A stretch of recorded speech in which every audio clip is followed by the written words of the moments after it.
नमस्कार, capital TV Uttar Pradesh का खास शो किस्सा यूपी का देख रहे हैं आप। मैं हूं राधिका राज। मशहूर बाबा बिरयानी के मालिक मुख्तार अहमद पर अब बड़ा फ्रॉड का केस दर्ज हुआ है।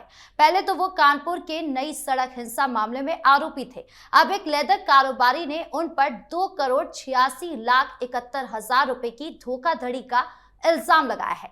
पीड़ित का आरोप है कि बाबा बिरयानी ने दबंगई दिखाते हुए उसे वर्षों तक केवल एक खास टेंडरी को ही कच्चा चमड़ा सप्लाई करने के लिए मजबूर किया। इस दौरान भुगतान लगातार टाला जाता रहा। जब व्यापारी ने बकाया रकम की मांग की तो उसे जान से मारने की धमकी दी गई।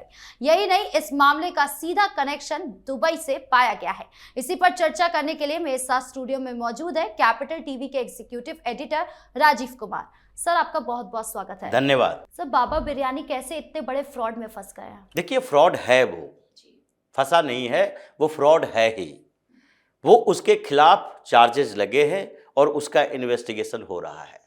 ये चार्जेस कोई छोटे मोटे नहीं हैं, बल्कि फ्रॉड के चार्जेस हैं। और जो पीड़ित है उसने सारी कहानी सुनाई कि कैसे इसने टेनेटरी के साथ हमारा डिस्कस करवाया, टेनेटरी को कच्चा चमड़ा सप्लाई करने के लिए हमारे साथ एक बाउंड पेपर पर साइन करवाया।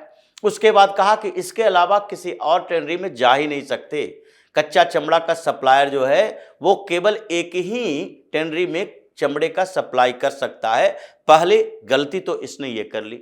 उसके बाद इसने क्या किया, लगातार उधार लेता रहा और उसके साथ डील करते रहा। यानी कि जो टेनेटरी में चमड़े का सप्लाई कर रहा था, पैसा उसे न देकर खुद पैसा लेता रहा।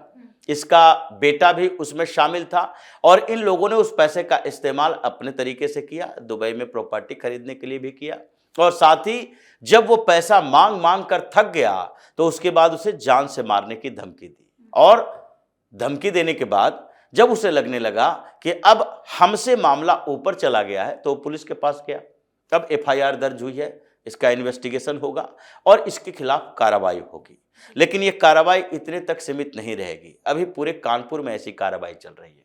कानपुर में जब हिंसा हुई थी नई सड़क में, तो उस समय जुमे की नमाज पढ़ा गया था। नमाज पढ़ने के बाद सारे मुसलमान निकल गए थे और उस समय नुपुर शर्मा का टिप्पणी का विवाद भी चल रहा था, जिसके कारण इन लोगों ने जुमे की नमाज के बाद ये लगभग हर मस्जिद में तय किया गया था कि मोहम्मद साहब के खिलाफ टिप्पणी की गई है तो इसका जवाब देना है। कानपुर में इन लोगों ने जवाब दिया। जब ये बाहर निकले तो जब मुसलमानों की भीड़ चल रही थी, पास में ही हिंदू मोहल्ला भी था, वहां पर इसने पत्थरबाजी शुरू कर दी, संघर्ष हुआ और कई महिलाओं के खिलाफ भी अभद्र तरीके का व्यवहार इन लोगों ने किया था। कुछ हिंदू घरों में ढूंढकर और उसमें अंदर घुसकर इन लोगों ने वहां पर लूटपाट भी मचाई थी। अब ये सारा मामला अभी भी चल रहा है, उसमें भी गिरफ्तारियां हुई है और ये बाबा बिरयानी वाले की कुंडली तलाशी जा रही थी। उत्तर प्रदेश में अभी जो लॉ एंड ऑर्डर का सिचुएशन है, जिसे मेंटेन किया जा रहा है, पुलिस बेहतर तरीके से काम कर रही है और सीएम योगी आदित्यनाथ ने एक तरीका डेवलप किया है कि देखो हमें काम कैसे करना है, काम करने का हमारा तरीका होना क्या चाहिए। अगर आरोपी बाबा बिरयानी वाला है और वो दंगे में फंसा हुआ है तो उसकी पूरी प्रॉपर्टी की कुंडली पहले निकालो। वो अवैध तरीके से वो बाबा बिरयानी का बिल्डिंग बनाए हुए है, मशहूर बिरयानी वाला है और जिसने करोड़ों करोड़ का कारोबार स्थापित किया है। उसके कई दूसरे फ्रेंचाइजी भी हैं, सिर्फ कानपुर में नहीं है, अलग अलग शहरों में भी इसने फ्रेंचाइजी खोल रखे हैं, खुलवा रखे हैं और इसीलिए इसके कारोबार पर उस समय से नजर थी।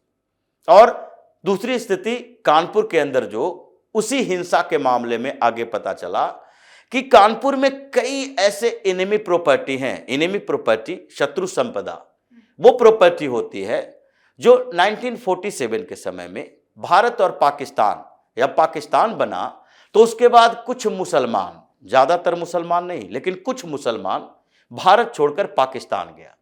जब पाकिस्तान गया तो उसकी भारत की प्रॉपर्टी जो थी वो बेच नहीं पाया। कुछ लोग कुछ सब प्रॉपर्टी बेचकर चला गया और कुछ की प्रॉपर्टी वैसे ही रह गई। पाकिस्तान में जाकर वो स्टेबल हुआ। स्टेबल होने के बाद वो अपनी प्रॉपर्टी बेचने के लिए यहाँ आया, यानी कि कंसल्ट किया। उस समय ये कहा गया कि चूंकि पाकिस्तान जो गया है यहां से मुसलमान, उसकी प्रॉपर्टी यहां है, लेकिन जो हिंदू पाकिस्तान छोड़कर आया है या सिख जो पाकिस्तान छोड़कर आया है, जिसे भगा दिया गया, जिसे कुछ लोगों की हत्या कर दी गई, कुछ लोग डर से वहां से भाग आए, वो भी अपनी प्रॉपर्टी छोड़कर आए हैं। तो जब तक उसकी प्रॉपर्टी का निपटारा पाकिस्तान नहीं करता, तब तक वहां पर गए हुए लोगों की प्रॉपर्टी भी डिस्प्यूटेड रहेगी। और जो दुश्मन देश यानी कि इनेमी कंट्री है, वहां के लोगों की प्रॉपर्टी इनेमी प्रॉपर्टी बताई गई। ये चाइना के लिए भी है। अगर चाइना यहां से कोई जाता है और वहां रह जाता है तो उसकी प्रॉपर्टी को भी इनेमी प्रॉपर्टी कही गई थी, क्योंकि दोनों देशों के साथ हमारा युद्ध हुआ था। 62 में चाइना के साथ, और 48 से लेकर 65 से लेकर 71 तक से लेकर 1993-94 तक लगातार फुल फ्लेज वार और उसके बाद प्रॉक्सी वार पाकिस्तान से चलता ही रहा है। इसलिए इनेमी कंट्री है ये, और इनेमी कंट्री के लोगों की यह प्रॉपर्टी इनेमी प्रॉपर्टी कहलाई।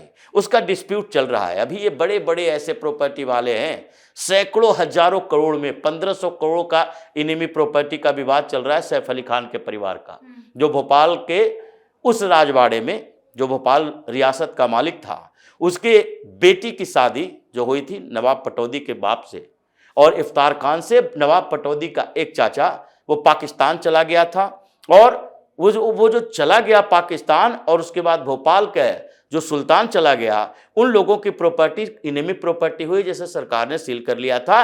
अब उसी बात को लेकर ये सैफ अली खान दावा करता है कि वो 1500 करोड़ की प्रॉपर्टी है जो उनके माँ के दादी के खानदान से आता है, इसलिए उस पर हमारा कब्जा होना चाहिए। हाई कोर्ट ने रिजेक्ट कर दिया, किससे कोई लेना देना नहीं है। वो पाकिस्तान गया है और पाकिस्तान जाने वाले व्यक्ति की प्रॉपर्टी है, यह आपके डायरेक्ट कोई रिलेटिव की प्रॉपर्टी नहीं है। खैर, वैसे ही सैकड़ों प्रॉपर्टी कानपुर के अंदर थी, और कानपुर चूंकि ऐसी जगह है जहां कई बार पहले भी दंगे हो चुके हैं। कानपुर में दंगे हुए, कानपुर में कई मुस्लिम फैमिली जो था उस समय का, जो थोड़ा कारोबारी था, थोड़े पैसे वाला भी था, और वो पैसे वाले जो लोग थे वो पाकिस्तान चला गया था, क्योंकि वो लगा कि पाकिस्तान मुसलमानों का देश बना है और हमारे पास इतने पैसे हैं जो पाकिस्तान में जाकर अपना कारोबार शुरू कर सके।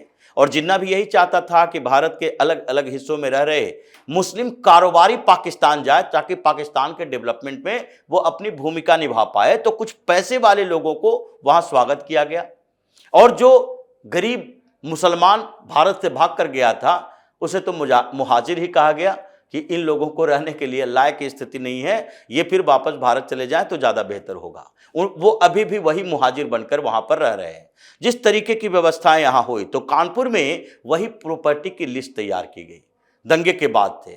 और उस दंगे के बाद से जो इनेमी प्रॉपर्टी थी उसको क्या किया गया कि इन लोगों ने गलत तरीके से रजिस्ट्री करवाई। यानी जो पाकिस्तान चला गया उसके एक बिल्डिंग है, घर है, मकान है, कुछ ज़मीनें हैं, उन सब का गलत तरीके से पेपर तैयार करवाया गया। जो उसके कोई दूर का रिश्तेदार भारत में रह गया है उसके नाम पर उसको करवाया गया और उससे खरीदा गया, और ये पूरी प्रक्रिया जो है वो फ्रॉड के तहत हुई है। तो बाबा बिरयानी वाले का जो बिरयानी सेंटर है, जो बड़ा दुकान है, वो दुकान भी इनेमी प्रॉपर्टी के तहत आता है, जिसके लिए कई नोटिस इसको जारी कर दी गई है। अब फिर से एक नया फ्रॉड में फंस गया है। यानी कि योगी सरकार, जो कि बार बार ये बात योगी आदित्यनाथ कहते हैं कि किसी ने अपराध किया है तो दो तरह से उसे देखो। किसी से अपराध पहली बार हो गई है, उसे तो हम वार्निंग देकर, छोटी मोटी सजा देकर हम उसे माफ कर सकते हैं। लेकिन जो हैबिचुअल क्रिमिनल है, जिसके पेशा ही अपराध है, जो उसी से एनर्जी लेता है, जब तक वो गलत नहीं करेगा, अपराध नहीं करेगा, तब तक उसके अंदर एनर्जी आएगी ही नहीं। वैसे व्यक्ति के लिए माफी नहीं है, बल्कि कड़ी से कड़ी सजा दो। और वैसे पता कैसे चलेगा? ऐसे ही पता चलेगा कि एक बार एक मामला आया, दंगा के मामले में ये बाबा बिरयानी वाला फंसा, उसके बाद उसकी पूरी कुंडली तैयार की गई, और अब एक नया फ्रॉड का मामला आया है। मतलब इसका पूरा परिवार अब जेल की सलाखों के पीछे जाने के लिए तैयार रहे, और ये बाबा बिरयानी सेंटर जो बना हुआ है उसके ऊपर ताला लगाने का समय आ गया। और इसी से जुड़े हुए जो कानपुर में इन लोगों ने दंगा फैलाया था, जो हिंदुओं के साथ व्यवहार किया था, जो हिंदू महिलाओं ने आरोप लगाया था कि मेरे घर में घुस घुस कर इन लोगों ने बदतमीजी की नमाज के बाद से, उस पूरे मुस्लिम इलाके में भी कार्रवाई की तैयारी चल रही है कि इनको सबक सिखाओ, नहीं तो सबक नहीं सिखाओगे तो ऐसे ही जैसे पिछले 70 सालों से ये चाहे सरकारें गैर बीजेपी पार्टियों की रही हो, तो उस समय से इन लोगों पर कार्रवाई नहीं की गई, जिसका असर आज दिख रहा है कि हर जगह एग्रेसिव मोड में रहता है। उत्तर प्रदेश में ये पिछले 2022 के बाद से जो स्थितियां बदली, 2017 से 22 तक के एक एक्सपेरिमेंट किया गया और उसके बाद 22 के बाद से स्थितियां थोड़ी और बदली गई है। ये इसी आधार पर बदली गई है कि यहां पर जो पहले मोडस ऑपरेंडी इन लोगों का था, उसके मनोबल को नहीं तोड़ोगे तो फिर आगे 10 साल बाद तक वही स्थिति में रहेगा। मुजफ्फरनगर जैसा दंगा होगा और फिर कानपुर जैसा दंगा होगा।